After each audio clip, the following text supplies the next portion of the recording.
আমরা এমন একটা অদ্ভুত সময়ে বেঁচে আছি যেখানে নিজেকে প্রদর্শন করাটাই যেন অস্তিত্বের একমাত্র প্রমাণ, যেখানে উন্মত্তভাবে সবাই নিজেকে দেখাতে, নিজেকে নিয়ে একটা ফেক হাইপ তৈরি করতে ব্যস্ত। সকালের ব্রেকফাস্ট, জিম সেলফি থেকে শুরু করে উইকেন্ড ট্রিপ, নিখুঁত ফিল্টারে মোড়া বিভিন্ন অ্যাঙ্গেল থেকে নিজের মুখ দেখানো, এসব কিছুই আজ এক অন্তহীন প্রতিযোগিতার অংশ। সোশ্যাল মিডিয়া এখন এমন এক উন্মুক্ত মঞ্চ যেখানে কোটি কোটি মানুষ প্রতিদিন নিখুঁত হবার অভিনয় করে চলেছে শুধু কয়েকটা লাইক আর সস্তা ভ্যালিডেশনের আশায়।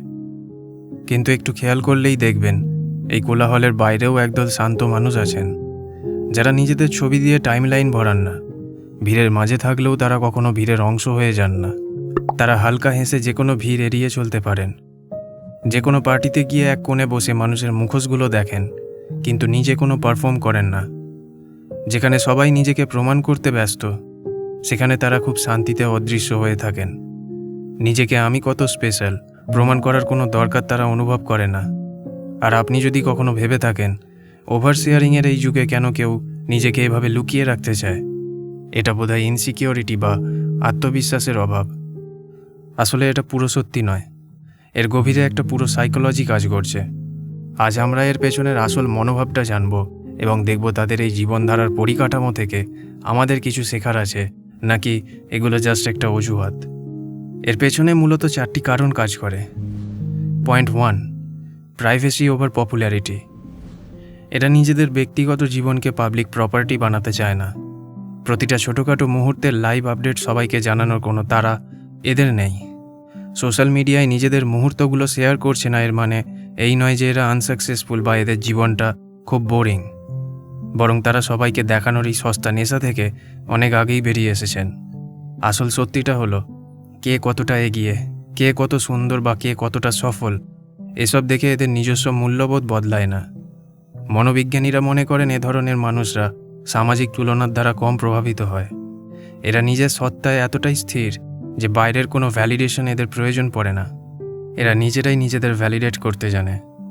এদের কাছে নিজের গ্রোথ বা সফলতা একান্তই ব্যক্তিগত। আমরা ভুলে যাই সত্যিকারের আত্মবিশ্বাসের কোনো এক্সটার্নাল ভ্যালিডেশন লাগে না। সেটা নিঃশব্দে ঘরে ঢোকে, কিন্তু তার উপস্থিতি সবাই টের পায়। Point 2, strong self awareness.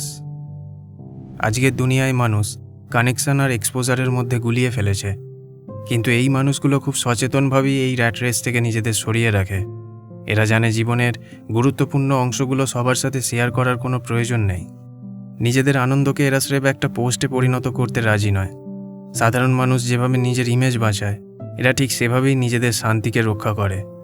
এদের ফোকাস বাহ্যিক ইমেজে নয়, ভেতরের পরিচয়ে। সারাক্ষণ মানুষের চোখে থাকার একটা বড় মাসুল দিতে হয়, তাই সবার কাছে সহজলভ্য না হওয়াটাই এদের আসল ক্ষমতা। এরা শুধু তাদের কাছেই ধরা দেয় যারা এদের জীবনে সত্যিই গুরুত্বপূর্ণ। Point 3, emotionally silent and secure. নিস্তব্ধতাকে অনেক সময় অনুপস্থিতি বা হারিয়ে যাওয়া বলে ভুল করা হয়, কিন্তু এই মানুষগুলোর কাছে নিস্তব্ধতাই হলো আসল কাজ করার জায়গা। যখন বাকিরা পোস্ট করতে ব্যস্ত, এরা তখন নিজের ভবিষ্যৎ গড়তে ব্যস্ত। লুক কেমন তা নিয়ে এদের কোনো মাথা ব্যথা নেই, ফোকাস শুধু নিজেদের লেভেল আপ করা নিয়ে। এরা গ্রিড থেকে হারিয়ে যায়নি, শুধু নিঃশব্দে নিজেদের পথে হাঁটছে। অপরিচিত মানুষের কাছে জীবনের আপডেট দেওয়ার বদলে দিন শেষে নিজের কাছে নিজের হিসাব মেলাতেই এরা বেশি স্বাচ্ছন্দ্য বোধ করে। তাই এরা পিছিয়ে নেই, বরং অন্যদের চেয়ে মানসিকভাবে অনেকটা এগিয়ে। কারণ বাকিরা যখন শো অফ করতে ব্যস্ত, এরা তখন কাজ করছে। আর কোনো কিছুতে দক্ষ হতে গেলে যে অখণ্ড মনোযোগ লাগে, এরা ঠিক সেই জায়গাতেই ইনভেস্ট করছে।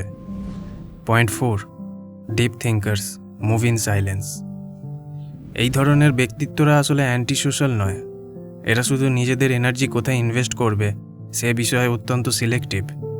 এরা খুব ভালো করেই জানে ভুল মানুষদের নিজের জীবনে অ্যাক্সেস দিলে তার প্রভাব নিজের নার্ভাস সিস্টেমের ওপর কতটা ভয়াবহ হতে পারে। তাই এরা আড়াল থেকে নেতৃত্ব দেয়, নিঃশব্দে পথ চলে। ঠিক তখনই কথা বলে যখন সেই কথার কোনো সত্যিকারের মূল্য থাকে। অহেতুক শোরগোল এরা করে না। এদের এই আড়ালটাই এদের ব্যক্তিত্বকে আরও শক্তিশালী এবং গভীর করে তোলে। সস্তা হাততালির জন্য নিজেকে উন্মুক্ত না করে এরা নীরবতা দিয়েই নিজের অস্তিত্ব বুঝিয়ে দেয়। সাইকোলজিক্যালি মূলত এই 4টি কারণের জন্যই এরা সোশ্যাল মিডিয়াতে পোস্ট করতে পছন্দ করে না। আপনি কি এই লজিকগুলোর সাথে একমত, নাকি এই ধরনের থিঙ্কার্সদের জন্য আপনার কাছেও কোনো ভ্যালিড পয়েন্ট আছে, নিচে কমেন্ট করে জানাবেন। তবে আমি বলবো, পারফেক্ট সাজার এই যুগে ডিজিটাল ইলিউশনে আটকে পড়ার কোনো মানে নেই। জীবনে সিগনিফিক্যান্ট হতে গেলে সবসময় জনসম্মুখে আসতেই হবে এমন কোনো কথা নেই।